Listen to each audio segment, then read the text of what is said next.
It's my distinct pleasure to introduce our speaker today, Jan Shorey. She's currently a member of the Board of Governors of the California Independent System Operator, or CalISO. She was appointed by Governor Gavin Newsom in February of this year. Her professional history actually starts here at our own UC Davis campus, where she completed, after completing her legal education at the UC Davis Martin Luther King School of Law, she took a position with the Sacramento Municipal Utility District, or SMUD, as an attorney in 1979. Jan spent 15 years on the legal team at SMUD and held the role of General Counsel and Secretary for 6 years. In 1994, she was promoted to General Manager and Chief Executive Officer and held that role for more than 14 years, making her the longest serving CEO in SMUD's history. During her tenure as CEO, SMUD earned a reputation for its renewable energy commitment and strong energy efficiency programs and was ranked first in the country for commercial customer satisfaction by J.D. Powers and Associates. After retirement from SMUD in 2009, Jan was elected to the North American Electric Reliability Corporation, or NERC board, as an independent trustee and served in this role for 12 years. She also chaired Valley Vision and served on the boards of CalCEF Ventures and CalCEF Innovations. And she continues to serve on the Climate Action Reserve Board of Directors as a board and executive committee member and audit committee chair. I can say that is a really impressive professional record. So we're really, really happy to have Jan here as our seminar speaker. And I'm going to hand the virtual microphone to you. Great. Thank you very much, Alyssa. That was a very kind introduction, although having listened to all that, it makes me feel older than dirt. And there is so you're going to get a long history overview today, but thank you all for inviting me to participate. This hopefully will be fun. I do have to start out with the usual disclaimer. I am speaking just for myself today and not for the California ISO. I thought that I would go ahead and talk today about some current issues of interest to me, namely reliability, renewables, and regionalism. And by that, I mean steps in the energy market towards further integration of the West. I will give you some of my SMUD, NERC, and ISO background and experience as I go along, which will hopefully assist in explaining some of the opinions and conclusions that I'm reaching. I came to UC Davis for law school because my interest was environmental law, a burgeoning new field at that time, as the Clean Air Act, the Clean Water Act, TSCA, CEQA, NEPA had all just been approved. And so court cases were just beginning to proceed to litigation, and there was a lot of new and interesting work in the field, sort of like climate change today. I will tell you, the placement office at UC Davis helped me find SMUD. Living in Davis, I didn't know much about Sacramento's electric service, being a PG&E customer, as most of you are probably.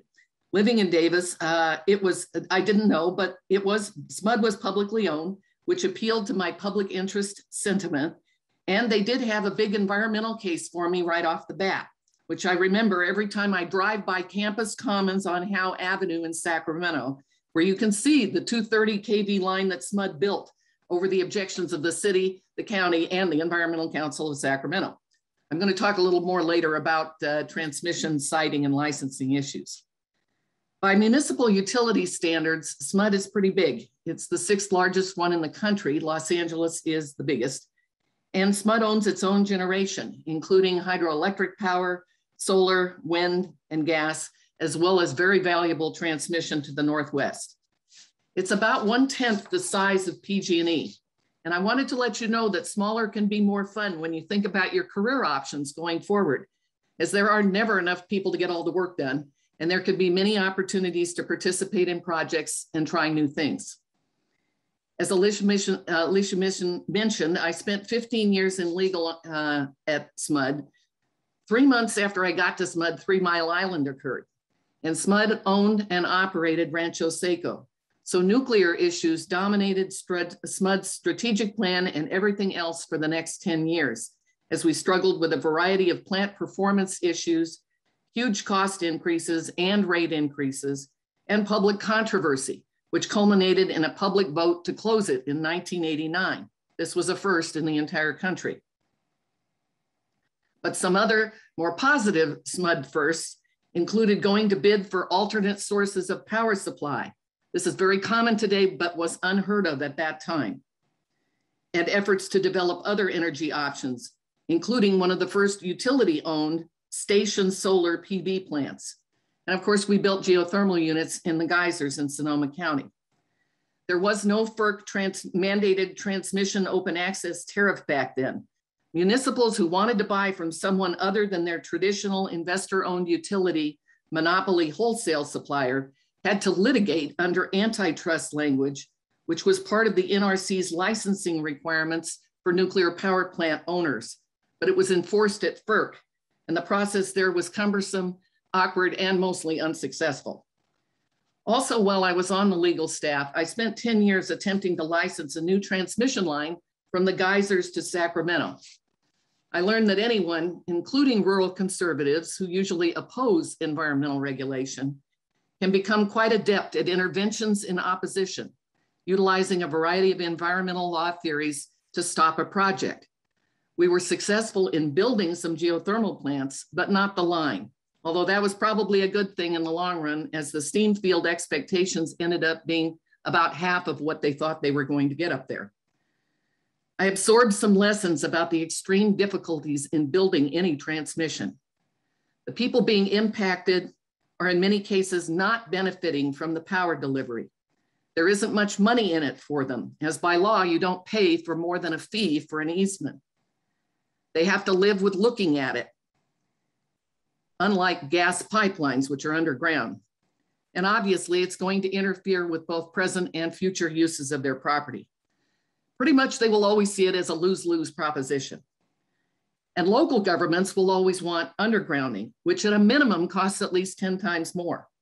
So my own view is that any licensing time estimates should be at least doubled for development of new transmission.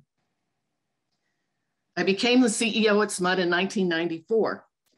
Over the next 5 years, the Yellow Book and then the Blue Book restructuring debates went on at the PUC, and then the state legislature approved AB 1890 with provisions for retail competition, recovery of utility stranded costs, i.e. above market generation costs that had already been incurred to serve load, and rate freezes to assure benefits to small consumers. All seemed to go well for a few years. Surpluses were available, prices were low, and supply was adequate.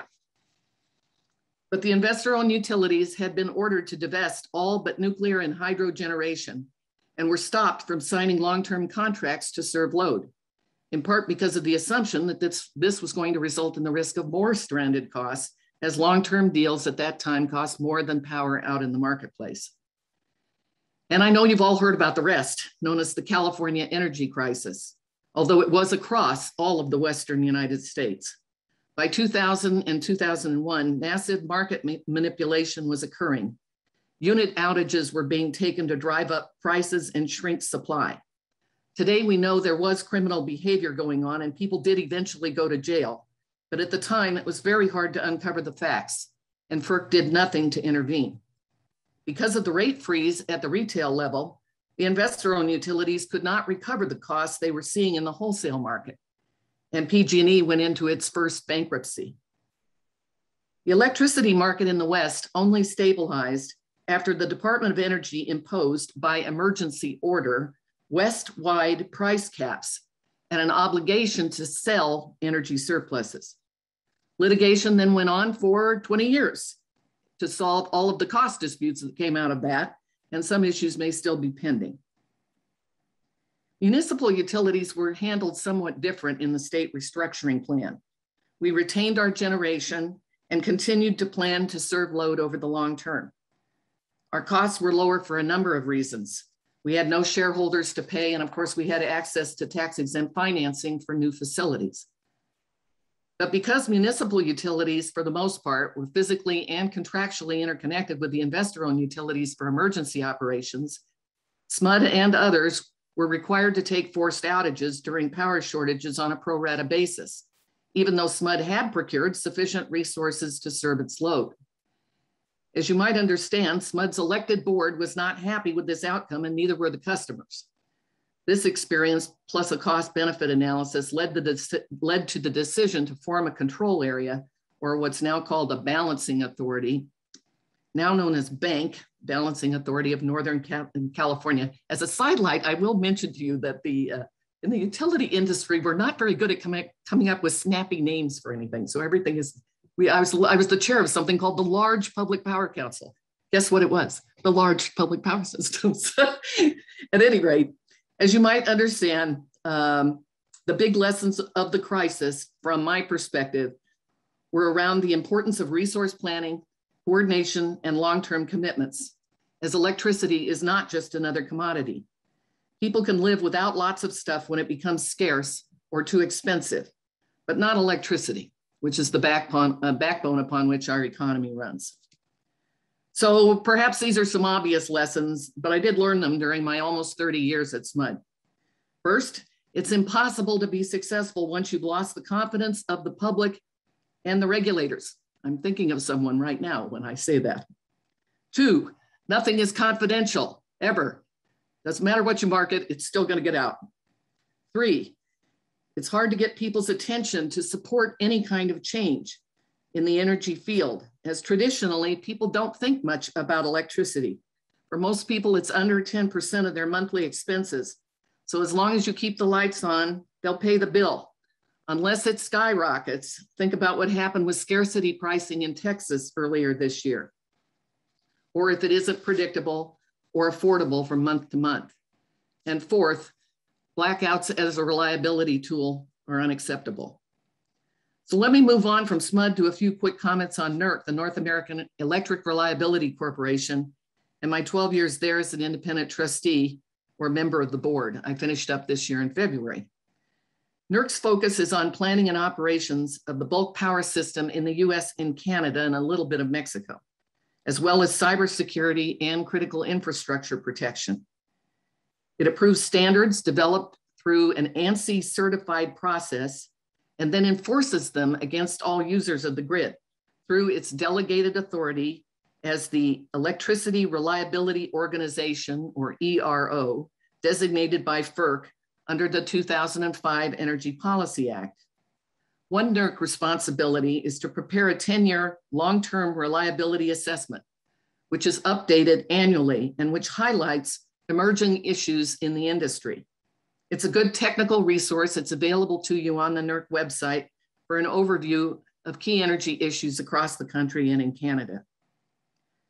NERC's most recent focus has been on the need for weatherization of power facilities to assure resilience, particularly in the winter, as evidenced by the rolling blackouts experienced in Texas earlier this year. Another difficult issue in that crisis, and a very serious concern in New England, is so-called gas-electric interdependency, which is also a challenge here in California with the Aliso Canyon storage facility in Southern California, where electric reliability is dependent upon an adequate and steady supply of natural gas. NERC also runs the EISAC, or Electricity Information Sharing and Analysis Center, for the US electric industry. Cybersecurity on the grid is a huge issue and very complex, with a diverse set of federal agencies with oversight responsibility due to the different challenges presented by nation-state opponents and criminal ransomware attacks for money, like the SolarWinds and Colonial Pipeline ones earlier this year. And last but not least, NERC's recent issues analysis shows that integrating steadily increasing amounts of renewable energy, specifically wind and solar, is proving to be challenging across the country. Forecasting availability and load, ramping, matching and backing up resources with load patterns in real time are all big issues for grid operators, and California is in the lead in figuring out how to handle this new paradigm. So this brings me to my current role as a board member on the California ISO's Board of Governors. Decarbonizing the energy sector is our state's goal and mandate. SB 100 requires that we achieve a 100% RPS by 2045. It's the ISO's job to preserve reliable electric service while ensuring that the state meets its climate goals. The ISO is proving that it can be done each and every day. We set a new renewable energy use record of over 90% this past April. So I'll start out with last year's relatively brief but very alarming August energy shortage, which necessitated rolling blackouts. The root cause analysis made it clear. There is no single simple fix. 5 key issues from my perspective surfaced. Climate change consequences are being experienced across the West, The temps went up everywhere at the same time. Our energy imports in California are still around 30%, so we count on out-of-state deliveries to meet our load, which becomes very problematic when everybody is having high loads. Second, adequacy of overall reserve margins. We didn't seem to have enough spare energy to cover what our actual needs were. Third, and this is a big one, the need to cover net peak. We need to cover the energy that is still being used by consumers as the sun goes down and our solar power output is lessening. We can't just focus on traditional peak load planning anymore. We also need to have flexible backup. Renewables are far more challenging to manage in real time from an operational perspective. Next, we need to make sure that what's counted towards resource adequacy will actually be there when we need it in real time. We had some experiences with battery storage, where batteries basically had been run down in the afternoon and then were not available to meet needs during the net peak, which is really what they are planned for. And demand response programs, which while they did participate and participated heavily, did not come in at the numbers that they originally had been forecasted to produce. So we had more load online than we should have. And finally, we have to acknowledge constrained transmission during very high load periods. Many entities want access to the California grid. We have to figure out as the balancing authority for the state how to manage our reliability responsibility with FERC requirements for open access for others. The ISO does not currently have any sort of a transmission reservation system in place. So the big picture, the ISO is managing things day to day, but it's been very challenging this year. We had an unexpected heat storm in the Northwest in June. The bootleg fire in Oregon also in June impacted the interties, which caused us to lose more than 3,000 megawatts for a period of time. And of course, the drought hit our hydro resources very hard, especially DWR, which you probably saw in the news, lost Oroville for the first time. And Oroville is worth between 400 and 700 megawatts a year to us. I will say from my personal perspective, having dealt with these agencies for many, many years, I saw one very significant and positive change. The responsible state entities and agencies have been coordinating their efforts very closely. The PUC, the Energy Commission, the ISO, and even the governor's office have all taken measures to respond and had good coordination in weekly meetings all summer long. The PUC approved 3,000 megawatts in new resources to come online as soon as possible, mostly batteries and demand response. As of September, this is the newest number this week, we have 1,915 megawatts of battery storage, and we should be close to 3,000 megawatts of batteries by year end. This is compared to 250 megawatts last year. So it tells you they can move quickly if they need to and make good progress on that. The PUC also increased reserve margins so that more resources would be available. We went to 17.5% rather than 15 last year. So both of these things are big positive steps in addressing last year's issues.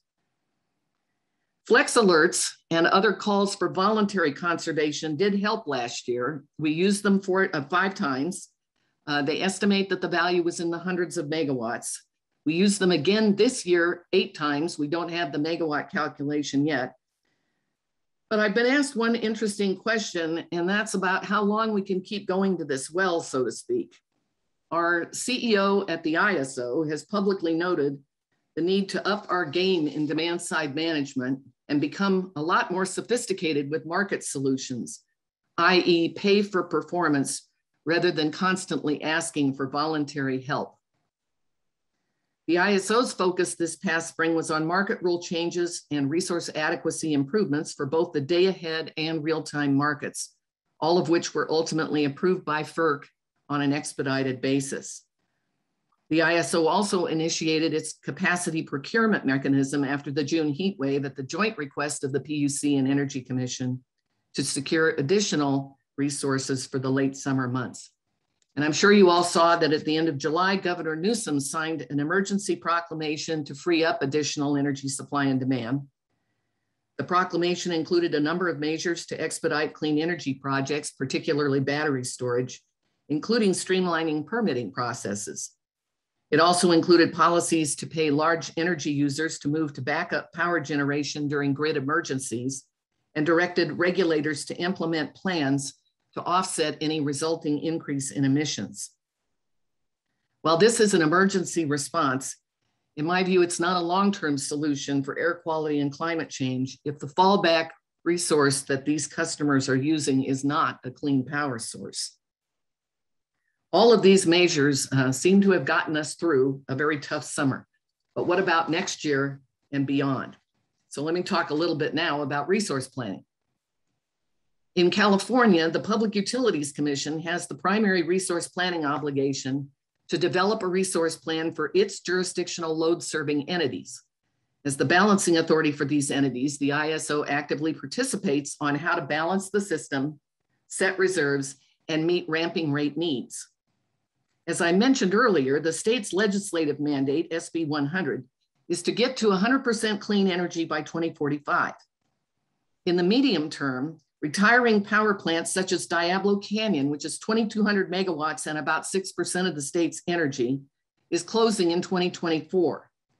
We also will have closures at once through cooling units and some gas units, and that's going to amount to another 3,700 megawatts. So that's going to have a very big impact on the existing energy supply in the state. Replacement of that power is needed. The PUC has been working on this for several years.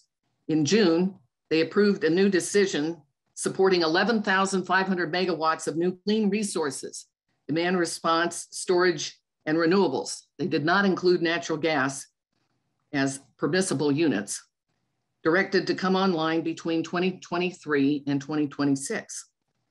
A reliability analysis recently published by the Energy Commission with your own Commissioner Siva Gunda, I know he has a long connection to the Institute, did conclude that sufficient capacity will be available for the midterm, 23 to 26, given the assumptions in the study, but also warned about extreme climate events and potentially higher demand from electrified buildings and automobiles. I should note that both Southern California Edison and PG&E have just filed comments at the Public Utilities Commission, though, supporting the idea of letting gas compete as an option to meet these needs. The Energy Commission's report also noted the need to monitor performance of lithium-ion batteries, as storage is playing a larger and larger part in assuring reliable power. I'm sure you saw the reports about the outage in September at the Vistra Moss Landing storage project, which is the world's largest at 400 megawatts, and the possible overheating issue, which apparently triggered sprinklers, which then damaged some units. The ISO's main role, that's where I am, is to facilitate renewable project integration and get ahead of the curve to assure that the transmission grid will be available when it's needed. To address this replacement and growth in resources, in July, our board saw a transmission planning presentation on the latest April 2021 Cluster 14Q, or lineup, which for me highlighted some of the challenges associated with the current transmission planning process. There are more than 97,000 megawatts of renewables in the queue, about 2/3 solar and 1/3 wind with a smattering of other technologies. There are more than 147,000 megawatts in the storage queue. And of that, more than 144,000 is battery storage. About half of that are hybrid units where surplus solar is used to charge batteries. Those are referred to as hybrid plants. And half of those units are standalone. This is more than double the queue for these units in 2020. So we have more than 245,000 megawatts altogether. Cluster 14 brought in triple the normal number of projects, with 366 projects being proposed. About 1/3 of the overall number are in the study process, which should hopefully finish up this November. 2/3 are in Cluster 14 going through validation. Obviously, we had to adjust our study process timelines due to the sheer number of projects, and they're going to have to review the entire process and make a new proposal on how we handle this flood of new projects. As a new person to this, I wonder how many projects are real. Do they have enough skin in the game to be real, to warrant study? As some of the projects that are in there look pretty old to me. I recognize some of them, as a matter of fact. Which projects are the most viable? Are they all trying to connect at the same place? Are there incentives to get projects located where they need to be from a reliability perspective? It's all very complicated, but it tells me there are a lot of possibilities to meet our future energy needs. However, we should not be sanguine that it's going to be easily done. And right now, to me, it looks like we may continue to exacerbate the net peak issue with solar units if we aren't very careful and comfortable that battery solutions will work and be cost-effective over time. To finish off this topic on a happier note, I was pleased to see the recent offshore wind project support announcement from the federal government, as opportunities for reuse of transmission and grid facilities down in the Morro Bay area with the closure of Diablo Canyon and some of the once-through cooling units do exist. And we seem to have very good offshore wind potential in that area. So let me move on now to my final topic, regionalism. Since 2014, the ISO has operated the Western Energy Imbalance Market, or EIM, the real-time energy market, with 21 members participating across 10 states. About 78% of the load in the West is represented. We are expecting 6 more entities to join by 2023, and will be up to 84% of the load in the West and almost all states in the mix. The Western EIM participants realized over $300 million in gross benefits just during the third quarter of 2021, which brings the cumulative benefits of this market since 2014 to $1.72 billion. Because of renewable energy transfers supported by the Western EIM, there's been a reduction in the need to curtail in-state renewable energy resources during periods of oversupply. EIM access for California project sellers has resulted in a total of 1.5 million megawatt hours of avoided renewable energy curtailment since 2014. The cumulative greenhouse gas emissions reduction from that is almost 650,000 metric tons, which is equivalent to removing more than 135,000 passenger cars from our roads for a year. The EIM's voluntary, gradual, and incremental expansion approach is working and building confidence across the Western region with good participation from all sectors. So what's next? The EIM right now is a real-time market, but the focus is on potential expansion to an extended day-ahead market, or EDAM, as the logical next step.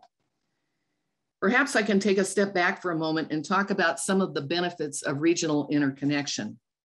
I think El Paso, Texas proves the value of being interconnected.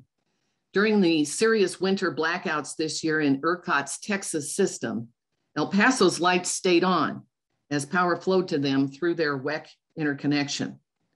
It should also be noted that while the EIM is a voluntary real-time market, it provided 1,600 megawatts of additional supply during the August 2020 constraint periods and has continued to support us this year during high load periods. From my perspective, it's always good to have more than one option. Diversity of weather, resources, geography, and even technology across the region can provide better reliability and may expand cost-effective options for meeting California's carbon reduction goals. An RTO's competitive market should have efficient operations and lowest cost if it's run properly with market power analysis and oversight. And as I mentioned, a regional approach creates a market for surplus California renewables, resulting in less curtailment and improves cost recovery than for those project owners. So what are the challenges to expanding in the West? ISO governance is a big issue for out-of-state and for non-ISO balancing authority users in California. They want a say on the rules governing a West-wide market and dislike the ISO's current structure with California governor appointed board members like me and the perception of California control of decision-making on tariffs particularly, and the split of responsibilities with the EIM's governing body, which is composed of independent regional representatives. The ISO board structure we currently have is the result of the energy crisis that I talked about earlier. In California, any proposed legislative changes to governance are challenging due to that experience and the desire not to lose control and risk repeating it, plus concerns about whether California will be able to continue to meet its SB 100 renewable energy mandate. After almost 2 years of work by a governance task force representing all viewpoints, our board and the EIM's governing body recently approved new shared authority principles on matters affecting the EIM. But all changes fit within the current ISO charter, and we are not seeking any legislation to change our structure at this time. Recently passed legislation in Colorado, Nevada, and Oregon, and a merger stipulation in New Mexico signal growing interest in moving forward with a regional energy market and potentially even a Western RTO. I understand that the Energy Foundation is funding a major legislative and regulatory push with the belief that RTOs facilitate and advance deployment of renewable energy better than the alternatives, so-called pancake rates and balkanized balancing authorities. And Google and other high-tech firms are joining the effort here in the West, hoping to create more of a one-stop shopping solution for transmission for their project investments. FERC commissioners have also recently expressed their interest in seeing progress in the West on these issues. A recent meeting of the RTO advisory panel to the Oregon legislature noted that the policy reasons for consideration of an RTO today are different than my era in the 90s. The focus is climate change and facilitating the move to clean energy, not competition at the retail level and assumptions about cost savings. Another challenge I noted earlier has heated up. We are the only organized market, so to speak, in the West. Transmission, interconnection, and use is quite contentious after last summer and this year's changes regarding priority of wheel-throughs on the ISO system. The rest of the West follows FERC's open access principles by reserving transmission for their native loads use first and meeting resource needs primarily with bilateral contracts. The ISO's transmission and energy integrated model currently has no reservation system. Discussions have begun on how to move forward with such a system. FERC did rule that the interim solution proposed by the ISO for this summer was acceptable, and importantly, that the ISO had not forfeited its rights as a balancing authority to reserve transmission for native load under FERC's open access rules. Contrary to certain statements coming out of our friends in Arizona, it is not reasonable to assume that one balancing area will take load sheds to accommodate energy transfers by others when those transfers are not identified as resource adequacy needed for reliability. I think we have to start from more of a golden rule approach: treat others as you would be treated, treat yourself as you would treat others. I will add that I think the major barrier in the West to getting to an Eastern type full-blown RTO, as some have wanted, is that we aren't starting from scratch to design a system here. The grid is not the federal highway system. Utilities everywhere with state PUC and/or governing boards approvals have made major physical and financial investments to serve their own customers' needs, converting to financial rights, losing physical control of assets, the perception of being at risk for blackouts for resource planning decisions made by others while retaining the obligation to serve your own customers is a difficult decision, especially if you think you aren't represented in the new decision-making arena. Add the complexity of the Bonneville Power Administration, BPA, and the Western Area Power Administration, or WAPA's federal structure, and their ownership of much of the transmission in the West, the challenge is even more daunting. This is why I think that the EIM's incremental approach is working and will work. Prove the benefits and solve problems one step at a time. Learn to work together across state boundaries and get comfortable with the fairness of the decision-making process. It does mean that things might move more slowly than a legislative mandate might, but it will stick and the benefits will be quantifiable and steady, especially with respect to integration of renewable energy across the West. One last item on the regional front: transmission siting may be part of the new federal infrastructure bill. The Federal Energy Regulatory Commission would receive new power to override state rejection of transmission siting decisions if language that was included in the infrastructure package makes the final cut. I tried to look it up this morning and I couldn't find out if it's still in there or not. Allowing FERC to veto siting decisions made at the state level could make the relationship between FERC and state regulators worse, obviously, but might ease transmission bottlenecks to enable electricity produced from new large-scale wind farms and solar power plants in the West to be transported to load centers across state lines.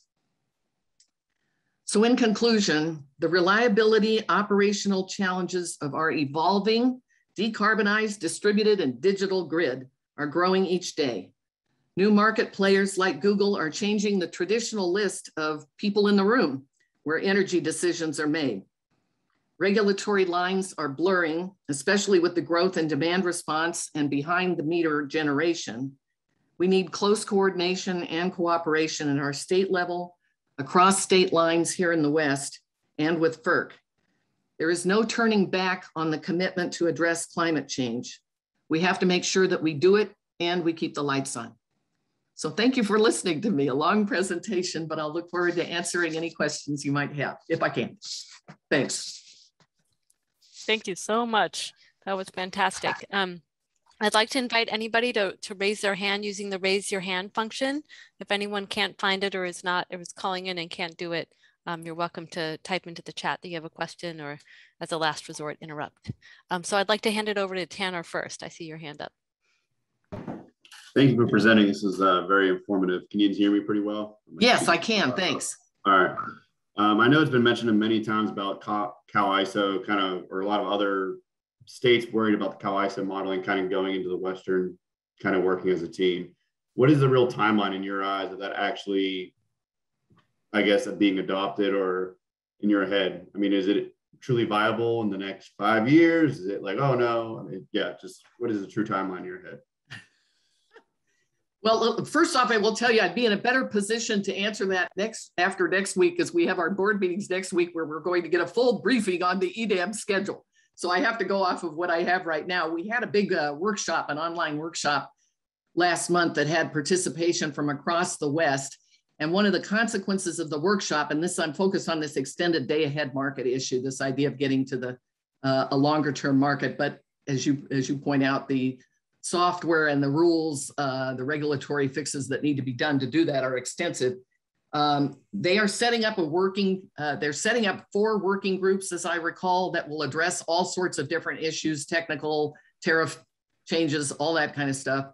There will be a separate issue to address governance for EDAM, but the 4 are supposed to be working on the technical issues. I do think that they're anticipating that we already know that there are some entities out there that would like to be first. So I won't call them guinea pigs. They are ready to go and they would like to help us make sure that this really works the way it's supposed to. So that's a good thing that there are people ready to participate. My own guess is that we will probably take maybe the next year to get through the design issues. It's possible, I guess it could be done more quickly than that, but the goal is to get going. But if you think about it, as I mentioned, the EIM started in 2014. So it's been around now for 7 years. And we're at the point where it's pretty clear people across the West have decided this is a good deal and they should get in on it. You may have seen the announcement, which was huge, by the way, that BPA is going to join. So it means we're even going to try and address some of those extremely complex issues of working with the federal government to participate in these sorts of arenas. I can't tell you when I think it's going to be full blown. Now, the next question is, I'll take from your question that there's also a lot of people that are debating the benefits of a much broader full blown RTO. So it's really the ISO model, but maybe made across the West. As I mentioned, there's this legislation that in my view is a little bit arbitrary that has set some very aggressive deadlines of 2025 to have certain things done, 2030 have certain things done. So those are effectively clubs on some of the participants, New Mexico, Colorado, pretty aggressive schedules. Oregon's was more about, let's study this and figure out what's best for Oregonians. I'll be frank with you, they all hate the structure of the ISO because of people like me being a gubernatorial appointment, even though I would argue that I'm very unbiased and fair. But I understand the structural issues and that people want to feel like they've got to say so on the tariffs and the way the market will be governed. So I can't really give you a sense because the complications of getting to that full-blown structure, and of course you remember it only happened in California because the legislature mandated it. So it wasn't like PG&E and Edison bellied up to the bar and said this is a great idea, although they said a lot of things back then. Some of it they thought was a good idea. So that's what becomes very challenging. I do think though, if I try and just stay focused, my goal and mission is really, we need to get to this clean energy goal. We need to do something about climate change. When I went down, I had to be confirmed in the legislature. So I got questions this summer because they're very worried that if we join a broader market, we end up with Wyoming, other states that have coal in the mix. We've adopted policies in California saying that is not part of the energy mix for California. When you start to blend everything together in the one big soup pot, they get nervous about how you track that. So one of the teams is going to be looking at how do you measure and track renewable energy so that you're sure that you're doing what you're supposed to be doing on climate change initiatives. So that's from my perspective, and I always come at things, what can I get done this year? What can I get done within the 5-year window that you described? I think we have a good ability to expand the integration of renewable energy across the West. Whether or not we get to the ultimate, that's a good question, by the way, to ask Severin when he's here in a week or whenever he shows up, who's also on the board with me, because he's more knowledgeable about this. He's been there a lot longer, plus he's been doing it a long time. I can't give you a date because I outlined in I hope a nice way, the concerns that people have when they own their own transmission. They think they might be signing up for California blackouts when they join us. I mean, I'm being a little cynical here, but that's the issue, is that they get very worried about, I'm not controlling my own assets. I'm not in control of my own destiny. And bigger, the PUC commissioners, the customers paid for these assets. So they start to get worried about, are they still being dedicated to the use of the customers who paid for them? So it's politically very challenging, but I just think this gradual approach, we have lots of surplus solar energy. Let's get that out into the West. That is going to start, you realize the coal plants across the West are closing down. And they're closing down because they've got access, among other things, through this EIM to get other sources of power that are a lot cleaner. And they're doing it because it's cheaper. The coal plants are becoming very, very expensive to operate, and they're closing. So from my perspective, sometimes you take the victories you can get in the short term and keep moving forward. And I'm going to feel good every year. I told you we hit 90% energy from renewables in California in April this year.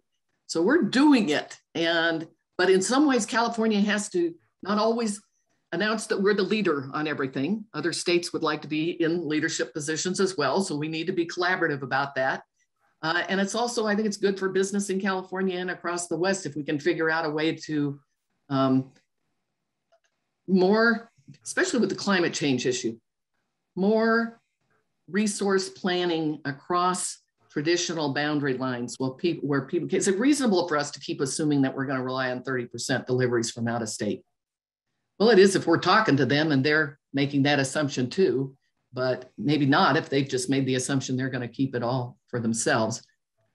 One of the big debate questions that came out this last week, you probably saw it was in something that got published about a lot of, this is all idle chatter, of course, that's being reported, but can they do it in the West without California? Could they isolate us and make us islanded so we can't be interconnected?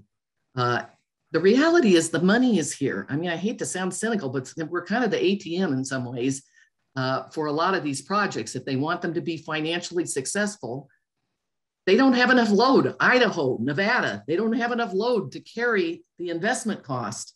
So they need some money from California flowing their way to make it work, even if they want to hit targets in their own states. So I've rambled on there a long way, and I hope that answered it, but no, I really much appreciate that. You said the more insight than just the official publication. So I appreciate what you said. Yes. You don't get that level of detail in the. Yes, I recognize I'm being recorded, so I'm trying to be careful here. Thank you so really much. frank discussion anyway. I'd like to invite John to unmute and ask a question. Hi there. Thank you for the presentation. My question is a topic that you touched on a bit, and I guess I just want to go a little bit more deep into what I'm concerned about, and that's, looking in the future, looking at the impacts of climate change on renewables and on the grid of the future. So one of them is, extreme temperatures, which are leading to levels of demand that we haven't seen before, right, combined with thermal derates of gas plants that we know that we're going to rely on in extreme situations. Drought, which leads to less hydro of our own and potentially less available to import from the Pacific Northwest, potentially increasing in severity in the future. Maybe changing wind patterns. There's a lot of uncertainty there. And my understanding of how we assess the risk of these kinds of extreme events and how likely they are to converge to kind of create a perfect storm, so to speak, is based on the past. How we do like our 1 in 10, 1 in 100 scenarios are kind of based on past patterns. But we know that these are all going to be getting more extreme in the future. So I guess my question is, one, am I right to be kind of concerned with how we're approaching this from a planning standpoint? And two, is regionalization going to be the solution for a lot of these things in your mind? Yes, you're right. The first one's easy. I would say, yes, you're right to be concerned. I think we're all concerned. I talked a little bit about, you think about it, we've been watching this so-called duck curve that I think the ISO has been publishing for like 10 years. So the net peak should not have been a surprise to everyone. The net peak issue about having adequate resources available as the sun goes down, but people continue. We all get home, from school, from work, start our air conditioning, start cooking dinner, and all of a sudden you're in big trouble with the load doesn't drop the way the resource is dropping. The upside of that is that sometimes when you're presented with a challenge, you do get an answer. And right now the answer is batteries.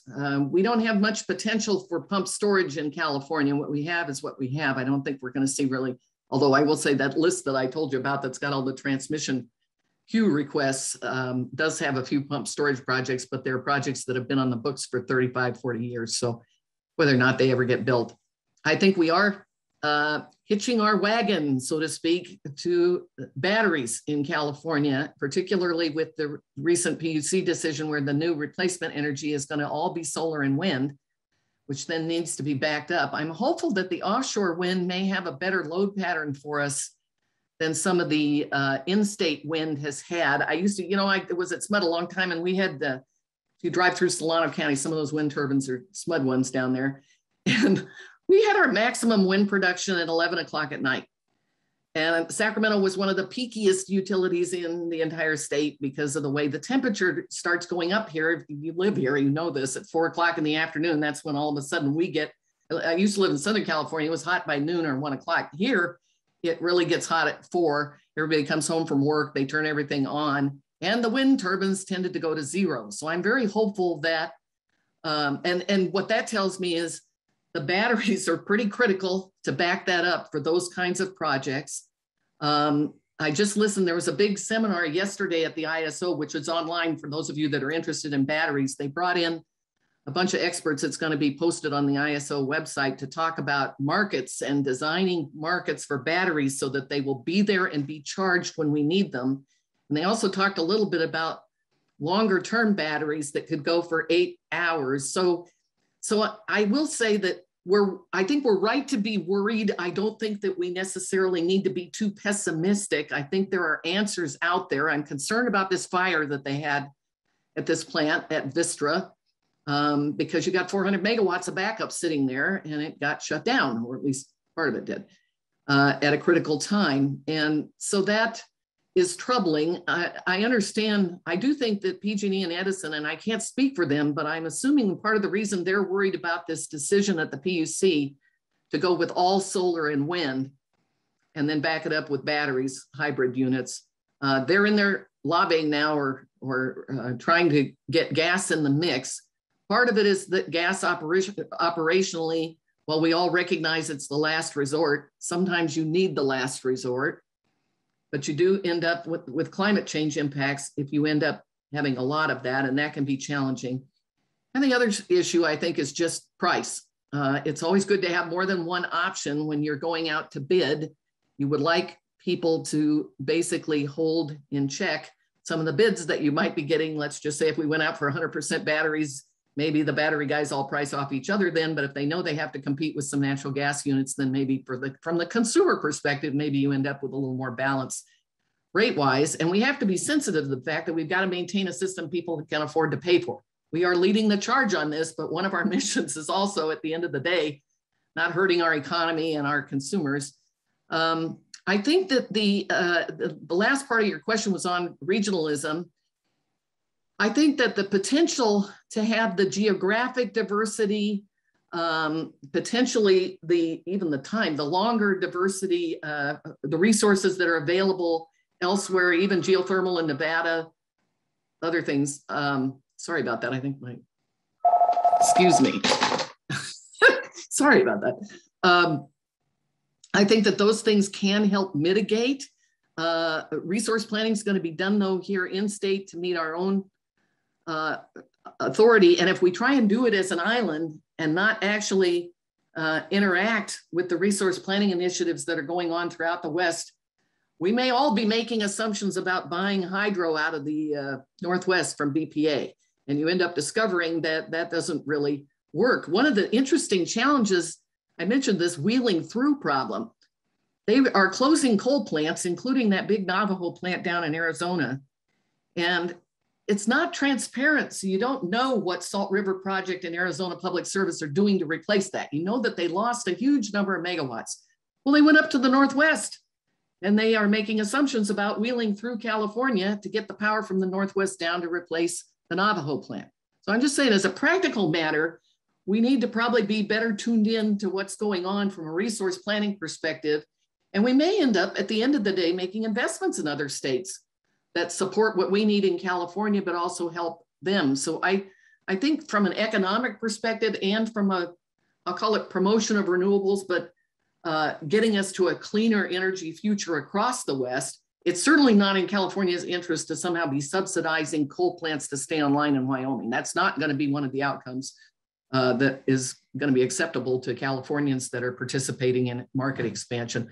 But I think there's some real potential out there where we could collaborate and potentially build, for example, transmission links into the areas where there's a lot of good wind or a lot of good solar, and get it connected so it can be delivered into California, and also vice versa, so that when we have surpluses, we can sell out of state. But this is the challenge. Boy, is it complicated, and everybody wants a seat at the table. And so it's quite an interesting time. I think you've picked the right field and the right career, by the way. Thanks so much, Jan. We did see a comment come in on the chat, or a question. I think it's more of a comment, but it has to do with batteries. So I think it's a good moment to summarize. Okay. I'm not sure who posted it. There isn't a clear name, but the question is really about if you're relying on batteries, and specifically lithium-ion batteries, a question about some of the impacts associated with their production, including some of the human rights violations that have been documented for one component material, cobalt, for example, and whether some kind of trade-off is there that should be acknowledged. That's a comment, but I think it's absolutely one of the things that has not, in my view, been really publicly discussed very much is whether or not we have significant hazmat issues associated going forward with our going to be very heavy reliance on batteries. So I think your comment is right on point. I think National Geographic this last month just did a big article on this trench in the ocean where they want to go start recovering minerals out of the ocean that basically are being driven by batteries, not just for energy, but computers and every other kind of battery use. And some of these minerals, as you point out, are in places where they are causing very significant environmental impacts, and also where we're all kind of looking the other way when we don't pay any attention to how they're actually being recovered from the ground, the mining circumstances and the labor conditions. So I think your point is very well taken. And you may consider it heard by me. I actually have been raising this with a few people, including, I will mention, I have a friend who's gone to work at EPA, and I raised this with him last week. I do think that people need to be looking at this. Yeah, that's great to hear. And you highlight something. I mean, I think the comment here is about the supply chain, but of course, yes, safety, hazmat issues on the use and end of life side too, for sure. Subhrajit, I see your hand up. Yeah. Yeah, thanks for the insights. I was actually, my question was similar to the question on the chat. And yeah, I mean, we all understand the necessity of storage for bringing renewables into the grid. And you mentioned about 3,000 megawatts of utility scale lithium-ion batteries ramping up from 50 megawatts last year. Yep. And I mean, the other portion I was wondering is the embodied carbon that is with the lithium-ion batteries and the environmental effects of end-of-life lithium-ion batteries. So I'm just wondering here if we are inviting a longer-term problem, trying to hastily clean up the grid. It would be great to hear your opinion on this. Yeah, you think about the desire, and our focus right now is very much on climate change and eliminating fossil fuel. But the points that you and the chat room commenter are raising are very good ones. We need to be kind of full cycle when we look at environmental impacts of anything that we are doing to replace what we're doing today. And I will say, when you're in the middle of rolling blackouts is not a great time to be trying to assess some of these issues, because people are kind of desperate to get the power back on, and you do what you have to do. It's very controversial in California to continue to operate natural gas units longer. You're probably seeing, if you're reading all this, you know that this is a controversial issue, because people, particularly the people that live close to those units, would like to see them closed. One possibility, which is intriguing but remains to be seen, maybe some of you are working on it, is whether or not some of those units can use clean hydrogen as an alternative fuel, so that then you could get some of the value of the support that you need for the grid by continuing to have them available, but not have the fossil fuel pollution and climate change impacts associated with them. It's probably premature for me to rule that in or out. I know people are working on it. They're looking at doing it. Los Angeles owns this big, or has been involved in this big Intermountain project in Utah, and they're looking at it in Utah, trying to go that direction to see if they can clean it up. So there are some good test cases in the near term where people are determined to try and figure this out. I think your comment's very valid, because there's no question, if you just look in the abstract at the resource plan that the state is putting forward, it is batteries all the time. And so I think that we should probably expand that a little bit to figure out, are there other things we should be trying to push down the road, but also maybe bore down on what are the issues associated with batteries. I think I saw that, isn't Tesla running a big recycling center now, trying to figure out how to recycle what's in automotive batteries and reuse them to make new batteries? I think if there's enough money on the table, a lot of people will look at figuring that out. One of the challenges with recycling anything, to be frank, is always the cost involved with doing that, when people think, oh, I can go over here much cheaper and just do it new. So that's always a big issue. We all turn in our car batteries and they go somewhere and parts get recycled, but I'm never clear on exactly, do they take more than just the copper, or do they actually use some of the other components? I agree with you. I think we have to look at the full life cycle and figure out what damage are we causing in return for the benefit that we see. And we may be doing something about climate change, but creating a toxic substance issue that we then are going to have to deal with. So good questions, good questions. If you get a good answer, let me know, or let me know what questions I should be asking. This is good. All right, are there any other questions? If we have time and there's a gap, I can ask one, Alyssa, but I don't want to take anyone else's opportunity. Please go ahead. Okay. Well, Jan, thanks so much for the presentation. Sure. It's fantastic to hear your lessons over time too, going through different crises.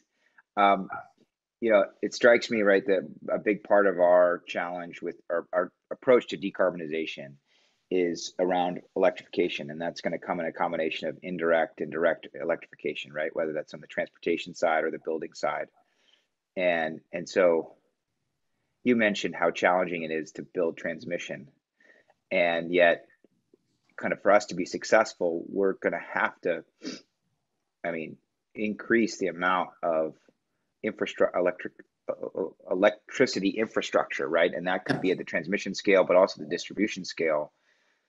In some cases, it's just not going to be possible, and we're going to have to choose a different, approach. But what are the prospects for that, right? Like when we think about the scale of increase in infrastructure. I will tell you that sometimes disasters end up with good results and sometimes they don't. And the disasters I'm thinking of right now are all the fires that we've had. I had a trip to go up to the Redwoods and I was interested to see that up in Humboldt County, you're starting to see some energy parks because people basically have been cut off by PG&E, and not for short periods of time. When you live in these more remote areas, people were without power for a week on these power safety shutoffs. I get concerned when we talk about pushing it all the way to the distribution level that people end up running over to Home Depot and buying standby generators, which are not clear to me that those are the best environmentally satisfactory solution for us to help people. But there is a fair amount of money on the table in areas that are being burned where we could pilot some new approaches that might potentially address some of the issues. When you go into, you know, I kind of joked, and not really a joke, about the 230 kV line that was my first big case when I went to SMUD, that marches down Howe Avenue. You'll see it, it runs right through the middle of Campus Commons, all those very nice homes with this huge 230 kV line. That was, by the way, the last time SMUD ever could build something like that. When you're into urbanized areas, the idea that you're going to be able to bring in big infrastructure, unless you're willing to underground it, is very, very difficult. And undergrounding almost, I mean, PG&E is talking right now to do replacement infrastructure in the burned areas with undergrounding commitments due to fire hazards. So they are talking about undergrounding really significant, 230 lines. And I will be interested to see how that comes out from a cost perspective. It's extremely expensive. And to be frank, that's why it doesn't get done, because the rate impact is pretty dramatic. In some respects, the electrification of buildings is such a big challenge. And, I spent a long time at SMUD working on energy efficiency programs, as you well know. And I always thought the logical time to do stuff, if you want people to upgrade, is when homes and buildings are being sold. And I became extremely unpopular and was unwelcome at the realtors meetings as a result of my advocacy of this, because the last thing a realtor wants is something that's going to screw up their ability to close the deal, like things that have to be done before the property can be transferred. So you always end up with these watered down, well, we'll let you come in and do an audit, and you could do these kinds of efficiency changes if and when you have some money. Generally speaking, when people are buying a new house, they're broke. They put all the money into buying the new house. And so the idea that they're going to go spend $5,000 to do upgrades becomes kind of unrealistic.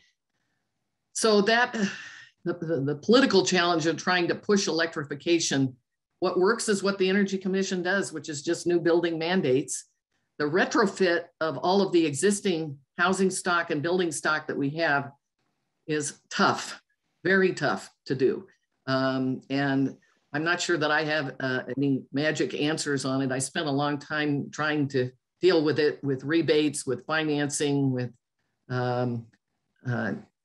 we did competitions in neighborhoods to see who had the lowest bills so that the neighbors could see that their neighbor next to them who had the same model house was using half as much electricity. That actually worked, by the way. That was an interesting, you know about that. That was an interesting development, that we got some responses from people who were more willing to implement changes if they saw that the people around them actually were saving $100 a month or whatever.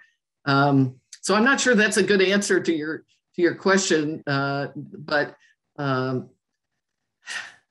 trying to just do it the hard way, the way I did, where part of the challenge when you get into building transmission lines, you have to do an alternatives analysis. And believe me, there's like 9 million alternatives that people come up with. And you also run into local government approvals that you need to have, conditions that are imposed. It's just very challenging. Now, I will tell you that I talked, while on the ISO board, I talked to some folks in Nevada who are putting in a new transmission line. And it's taken them, I think, more than 5 years, but they've gradually worked the entire easement length of the line they want to build. Now, keep in mind, they're out in the desert and kind of in open space. They're not trying to build, but they have actually acquired, they're very eager now to get the funding and get going, because they haven't been able to acquire the easements to add infrastructure. So it can be done In California, though, it's pretty tough. Of course, we were trying to, when I tried to build that geysers line, we were trying to build through a winery. Part of it is I worked with engineers my entire life, but the shortest way to get between 2 points is a straight line. Sometimes that works and sometimes it doesn't. So needless to say, the winery didn't work very well, and neither did some of the other places that we picked. So we spent years doing alternatives analysis, and you can really get sucked into that. So it seems to me working on it at the end use is a place to start. If we could figure out a way to get there first, and then maybe these neighborhood things. Trying to build new mega transmission is very tough to do.